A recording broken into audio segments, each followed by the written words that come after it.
daughter. And just the thought that Derek has a daughter old enough to enjoy the story was pretty special. So I went back and spent the rest of the week scrounging through slides. Remember what slides are? Oh, yeah. Some of you may remember they're little square things, a little bit about 2 inches square, and they're transparent. And in those days, I always carried 2 cameras. And so I had 2 cameras busy trying to take pictures of everything in Denali and everything in Alaska for Dawn. So I finally found the plastic pages. They hold 20 slides each. Over the years, I have thrown away 20 million probably. It's just awful. When I took them, they were really important. Now that I look back at them, some of them are really ugly. So I've been discarding slides. And I found the ones from Denali. So I've been playing with those this week, and if you haven't had a chance yet, go on the conference website or conference Facebook page, or the Richard Durksen Facebook page, or the Dick Durksen Facebook page, or a bunch of places, or you can go to where my book is for sale at storycatcher.world, and you can watch as I tell that story in the limit of 7 minutes, because we have this weird 5 to 7 minute limit to be able to tell the story just to a camera. And I use a bunch of the pictures that I took from Denali, and including Don Hemphill holding up the aluminum bottle and the bear going up over the hill. And it doesn't have the butterfly, but that would be a good addition. Here's a gorgeous tiger swallowtail playing around here in the petunias. They love each other. I want to share a very simple Bible study with you. A Bible study that many years ago helped me understand clearly the character of God. And that's the reason I want to share it with you this morning. In today's world, the character of God is greatly maligned.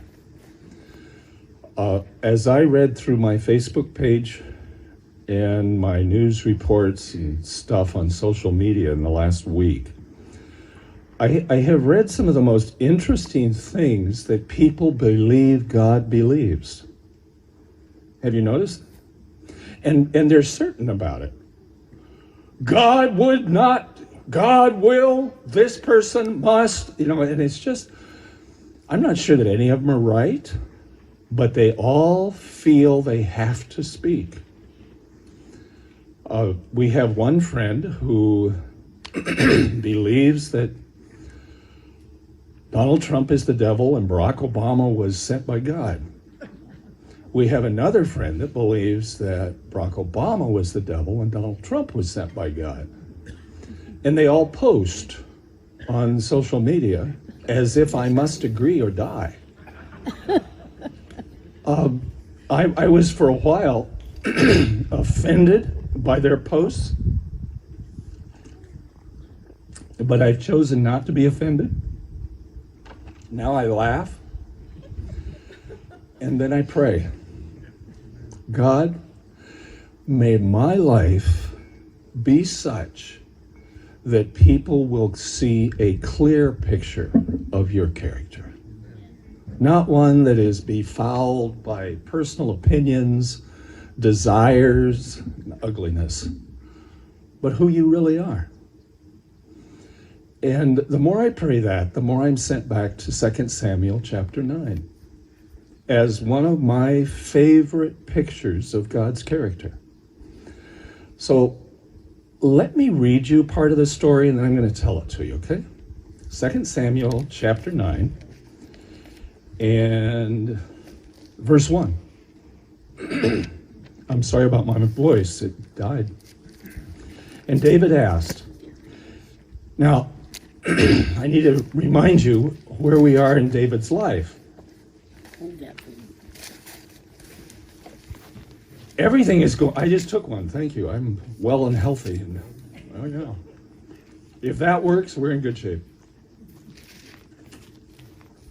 Do you know, for almost 2 months, Costco did not have Ricola cough drops? We had to use some other brand. And I think I've been suffering ever since. Oh, I don't know. David is king. Everything's going swimmingly.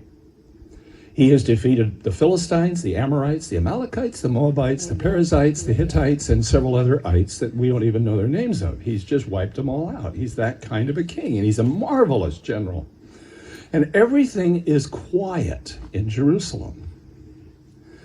And David asked, "Is there anyone still left of the house of Saul to whom I can show kindness for Jonathan's sake?"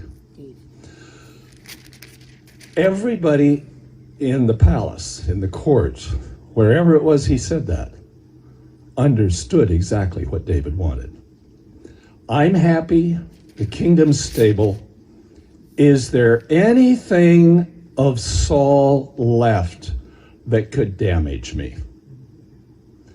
This is a new king cleaning out the trash in the closet. They know that if anybody raises their hand and says, "Oh, I know one," it's a death sentence for that person. David is going to show kindness. Ha! No new king shows kindness to the old king. Doesn't matter how much you liked his son. You don't want that person starting an uprising against you. You got to get rid of them. That's the way politics works. And it worked in Israel. Now, there was a servant of Saul's household named Ziba. They called him to appear before David. That line really bothers me. Who was they? There is always a group eager to destroy. Always. It doesn't say, and Ziba stood up and volunteered. It says, they brought Ziba.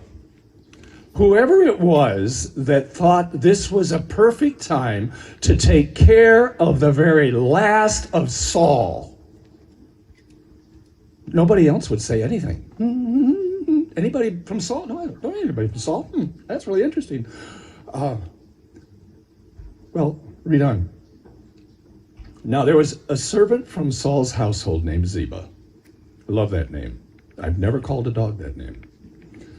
They called him to, this is Sheba, though, by the way, not Ziba, Sheba, Queen Sheba.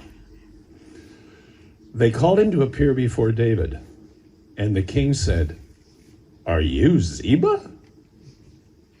You see, David remembers Saul. David remembers the servants. David remembers the people who stood for Saul, the people who stood against Saul, those who became his supporters. David has an incredible memory, maybe a photo memory. He's an amazing person. He's just an incredible leader and incredibly stupid at the same time. There are days he does stuff that you just say, why? Come on. Are you Ziba? Your servant, he replied. And the king asked, "Is there no one still left in the house of Saul to whom I can show God's kindness?" Watch how David sets this up. He doesn't say, "I want to show my kindness." Everybody knows what the king's kindness is going to be. It's going to be murder. It's going to be assassination. It's going to be fix it. But he's not going to do that. He lets everybody know, this isn't about me, it's about God. I want to show God's kindness if there is anyone of Saul's family left. And you can feel a gasp go through the listening crowd who always wander around power.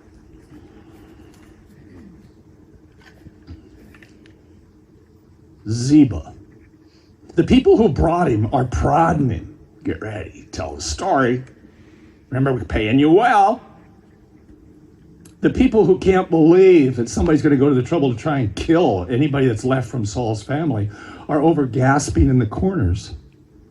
And David's leaning forward. Is there anybody left? So I can show the character of God to them. I want to show them God's kindness, not man's kindness. not what you would expect a king to do. I want you to tell me if there's someone to whom we can reveal the face of the Creator. Well, there's still a son of Jonathan, but he's crippled in both feet. Where is he? The king asked. And Ziba answered, he is at the house of Machir, son of Amiel, in Lodebar. Every one of those names is crucial in the story. But let's start with Lodebar. Lodebar, Hebrew name, it's translated to mean nothing or no place. Either one works. But nothing is the preferred translation. He's in nothing. He's at nowhere. He's in a place that barely deserves a name. He's nowhere. But he's at the house of Amiel. And David looks around, and right over here is Amiel's father, David's personal counselor, Ahithophel. And you can see David glance over, Amiel? Wait a minute, isn't your grandson Machir? He lives up in the mountains someplace, that's all I know. Ahithophel, why didn't you tell me about this? Listen to Ziba, sir. He's at the house of Machir, son of Amiel, and then it's in parentheses, it's not there. You got to do a little research to figure that part out. Grandson of your counselor Ahithophel in Lodebar. Do you know anything else about Amiel? He has a daughter. Her name's Bathsheba.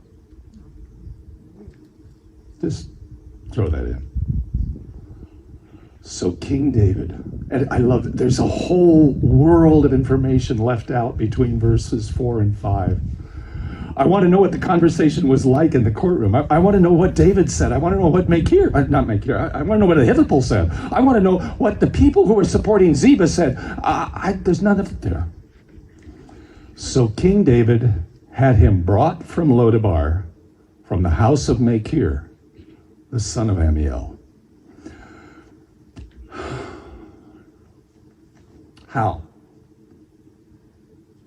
How'd they bring him? Who was given that assignment? It doesn't say. How do you carry a young man, by now he was a young teenage, a little bit older man, how do you carry him when his legs were crushed?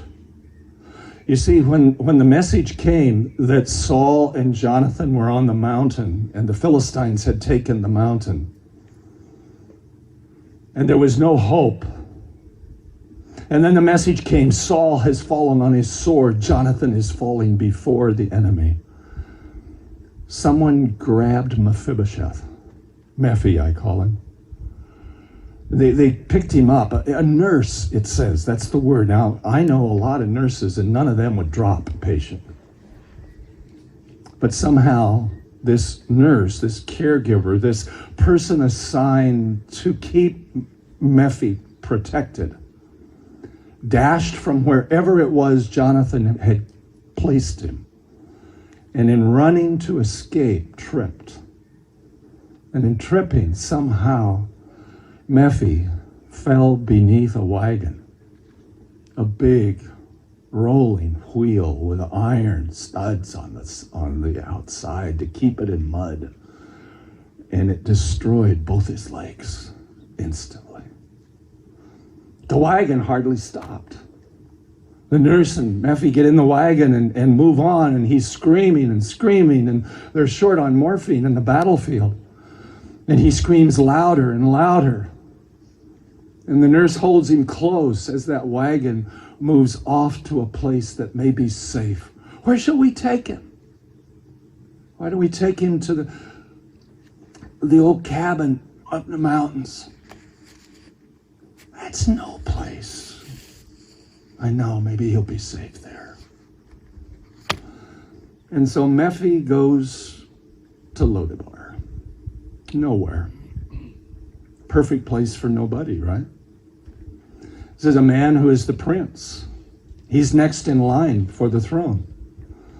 If Saul dies, Jonathan dies, could be Mephi, King Mephibosheth.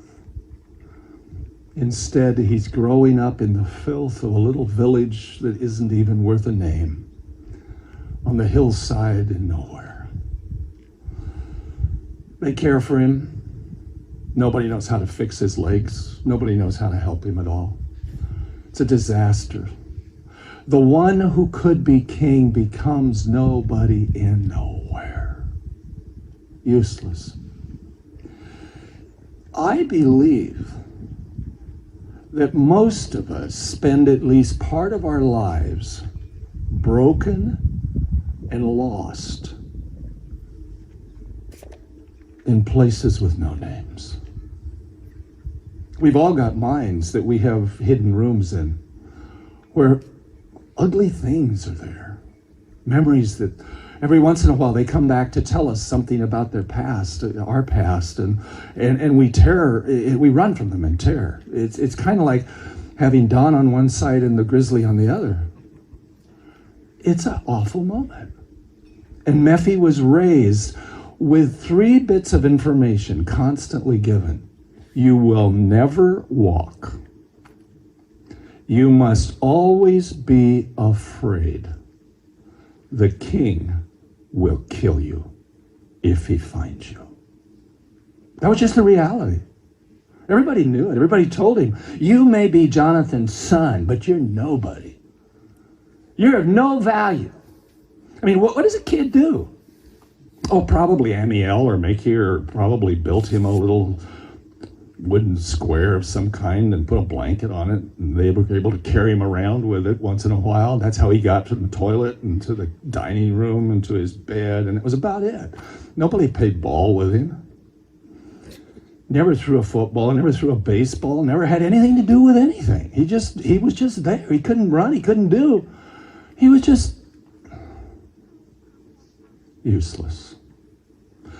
Many of us can look back at moments in our lives when we felt like Machir. Like Mephi.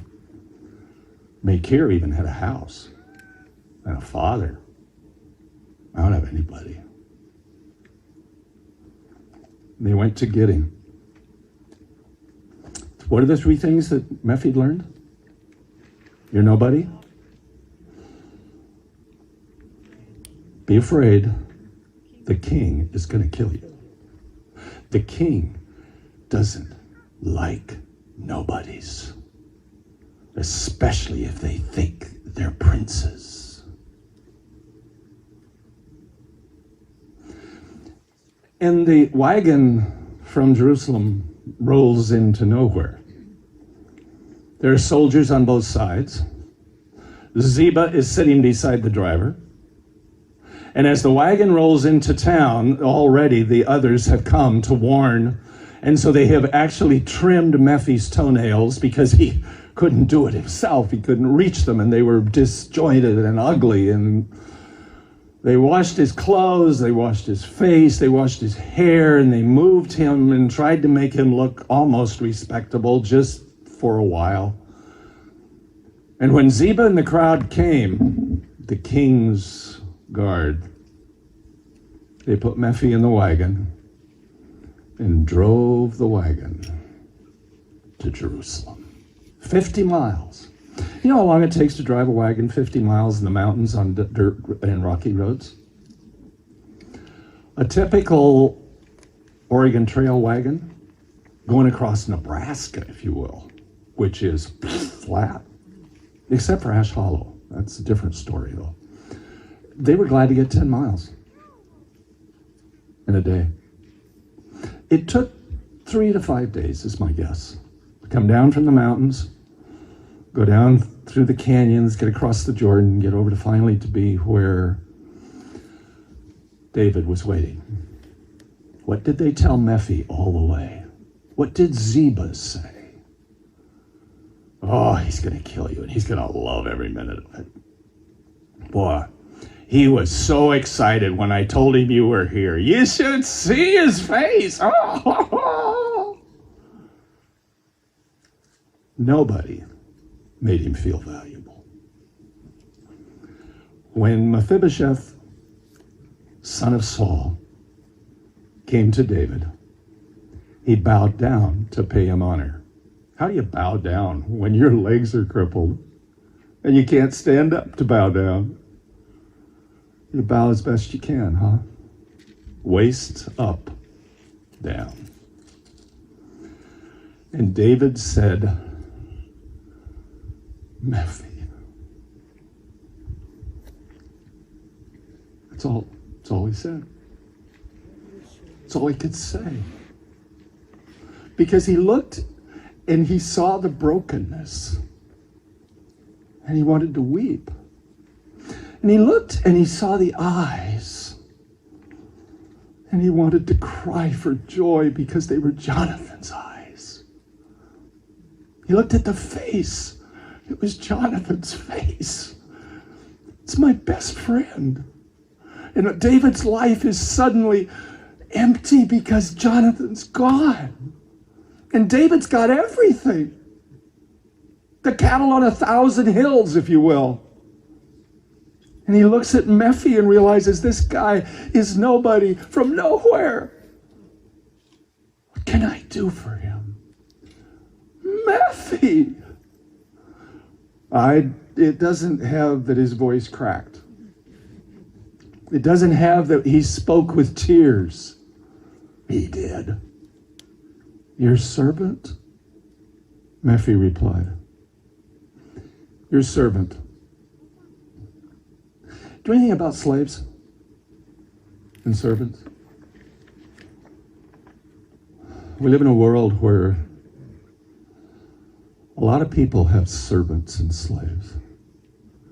Go this, do that, fix those. 17. No. Why did you do that? That was really stupid. All right, and we beat each other. Your servant. Don't be afraid, the king said to him. Whenever I feel broken, useless, nobody from nowhere, God knows my name. Mephi. And when God sees my brokenness, and he feels my hurt, and he recognizes that I've abandoned hope, he uses my name. Dick, Marge, Brenda, Naomi, Frank, Ralph. One of my favorite commercials right now. I've seen it 4 times, I think, so it's favorite. Is that fair? I think it's Progressive Insurance. They have the stupidest commercials on television. Close, at least. There's another, and it's where, what's her name, is talking to Bigfoot out in the woods. Yeah, and at the end, she calls him Bigfoot, and he just wilts. And he looks at her and says, "What did you call me?" "Well, Bigfoot." And he looks down at his feet and says, "My name's Ralph." God knows your name. He knows who you are. He's never going to call you Marge if you're Mary. He's going to call you by your name. And it's the name he loves to speak. Mephi. Servant. Don't be afraid. Because David looked into his eyes and knew he was terrified. And David had been listening to what everybody was saying in the palace. They all were expecting him to cut off Mephi's head. Break the head along with the legs. Now I'm king. They hadn't figured God out yet. Because if you're going to show the kindness of God, you do not destroy others. You always lift them up. That's the one you can write down, okay? That's the whole point of why I'm here.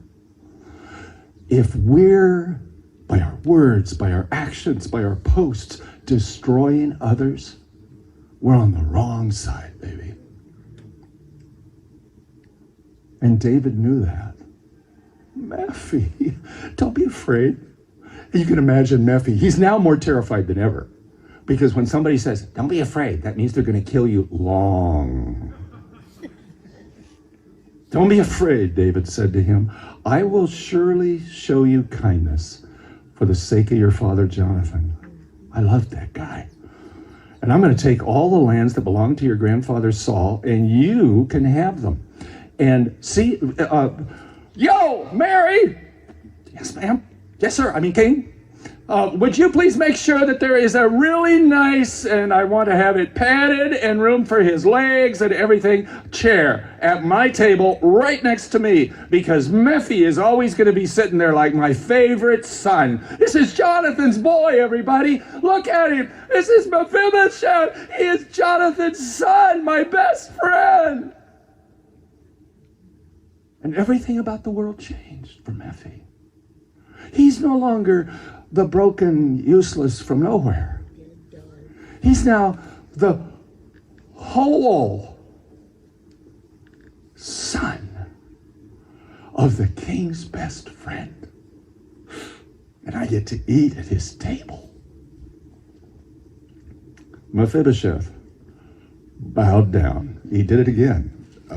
It's a gift he'd learned somewhere. That you don't need legs to bow. All you got to do is bow from wherever you are. Bow down as far as you can. It doesn't matter where you are, what your position is. It doesn't matter whether your eyes are open or closed or you've got a hat on or off. It's an opportunity to look God in the eye and say, I love you. How can you even notice a dead dog like me? That's the key word for Mephi, I think, in this story. I am a dead dog. Now, do you know anything about dead dogs? Do you have a picture of a dead dog at home? Do you stop when you're driving down the road and there's a dead dog by the side of the road? Do you stop and do a funeral? If you're a policeman, you get really ticked if you see a dead dog. Deer you can at least get something to eat out of, but this time it's a dead dog. And so you get out the bag that's in the dead dog bag that's in the trunk of boot of every police car in the world, I think, and you go and you toss the dead dog in and zip it up and put it inside and take it to a dumpster and toss it and throw it away. End of dead dog. Dead dogs deserve absolutely no respect. This is who Mephi thought he was. That's why the story is so important. Because every one of us has at some point known, I am a dead dog. That's my only value. And God the King says, wait, you're part of my family. I love you. Come, sit beside me. Who? You want a dead dog sitting in the chair next to you? Come on, what kind of a stupid king are you? Then the king summoned Ziba. I love this part.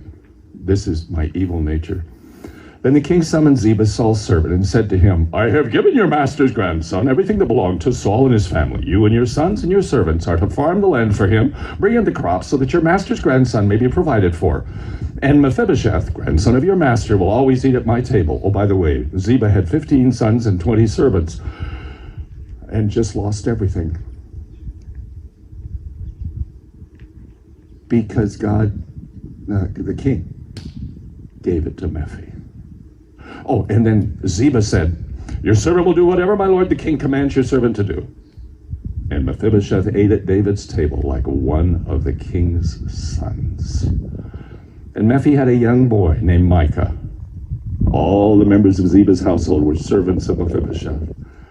And Mephi lived in Jerusalem because he always ate at the king's table, though he was still crippled in both feet. God never promises to fix all the problems till heaven. Don't ever forget that. You may still live where the water heater is broken. You may still live where the air conditioner fails at 96. You may still have to live with the aunt who screams epithets of hate at you every day, all day. But you're now the king's family. You get to sit at his table. Yeah, there's still some things here that he hasn't fixed. But he's fixed the three most important things. You are of great value. There is no need to be afraid. No need to be afraid.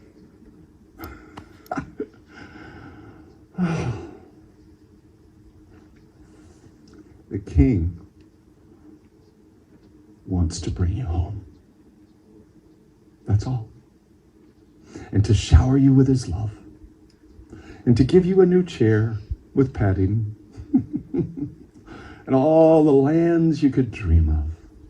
Parks, oaks, Rose of Sharon. All of it.